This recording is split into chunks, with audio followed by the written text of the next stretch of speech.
Hello students, आज का day 1 का जो क्वेश्चन था कि जो डायरेक्ट कूम्स टेस्ट है that is positive in all the following conditions except, उसको हम एक एक ऑप्शन समझेंगे।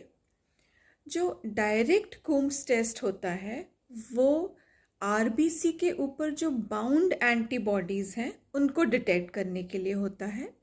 और जो इनडायरेक्ट कूम्स टेस्ट होता है वो जो अनबाउंड या जो फ्री एंटीबॉडीज़ हैं directed against the RBCs which are present in the plasma और सीरम, उनको डिटेक्ट करते हैं हम इनडायरेक्ट कूम्स टेस्ट से। तो ये एक बेसिक प्रिंसिपल है जो आप मेरे नोट्स में भी देख सकते हैं। अब का जो क्वेश्चन था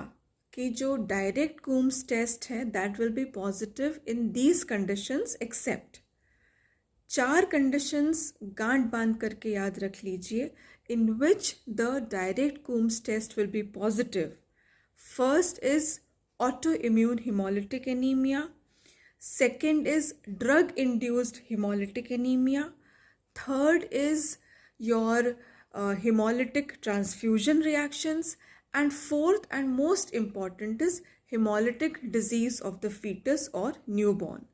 तो ये 4 कंडीशंस में डायरेक्ट कूम्स टेस्ट पॉजिटिव रहेगा क्योंकि इसमें हम आरबीसी के ऊपर जो बाउंड एंटीबॉडीज़ हैं उनको, और रादर जो एंटीबॉडीज़ इन वीवो बाउंड हैं उनको हम डिटेक्ट कर रहे हैं डायरेक्ट कूम्स टेस्ट से। तो जो ऊपर के तीनों ऑप्शंस थे आपके, auto immune haemolytic anaemia, drug induced haemolytic anaemia and haemolytic transfusion reactions and haemolytic disease of newborn, तो इन सब में obviously direct Coombs test positive आएगा। जो लास्ट ऑप्शन है that is antenatal screening of haemolytic disease of newborn,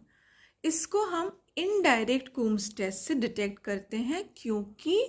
ये हमको जो अनबाउंड एंटीबॉडीज़ हैं या जो फ्री एंटीबॉडीज़ हैं वो डिटेक्ट करना चाह रहे हैं हम, and they can be detected by indirect Coombs test. Indirect Coombs test में हम क्या कर रहे हैं, पेशेंट का या रादर इस केस में मदर का हम ब्लड ले रहे हैं, उसमें हम सिर्फ उसका सीरम ले रहे हैं, उसके जो आरबीसीज हैं उसको हम डिस्कार्ड कर दे रहे हैं और उसका जो मदर का सीरम है उसको लेके रिएजेंट आरबीसीज से हम इंक्यूबेट करवा रहे हैं ताकि ये जो फ्री एंटीबॉडीज़ मदर के सीरम में है वो रिएजेंट आरबीसीज के साथ बाइंड कर जाएं। उसके बाद हम जो कूम्स रिएजेंट है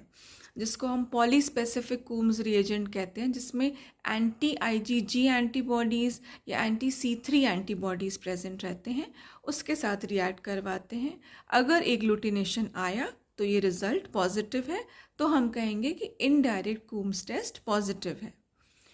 तो जब हमें एंटीनेटल स्क्रीनिंग करनी है एक मदर की हिमोलिटिक डिजीज़ ऑफ फीटस या न्यूबॉर्न के लिए, या प्री ट्रांसफ्यूजन अगर हमें